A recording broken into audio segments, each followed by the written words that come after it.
Harriek hilean behin gitxienez.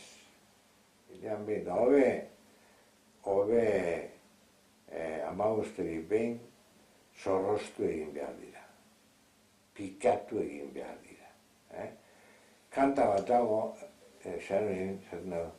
errota barriko erromaldo, harria pikatzen egin dago, harria pikatu.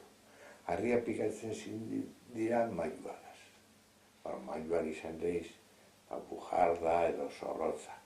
Baina beharrezkoa da harriak, bai bekoa, ganeko harria nahi azpiko harria, pikatzea.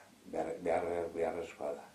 Eta pikatzen danean, hobeto egiten dago, hobeto egioten dago harriak. Da pikatu behar da, batez be kontu handia hartu behar da, erdi-erdiko partea, gehiago pikatu behar dela alboetakoa baino.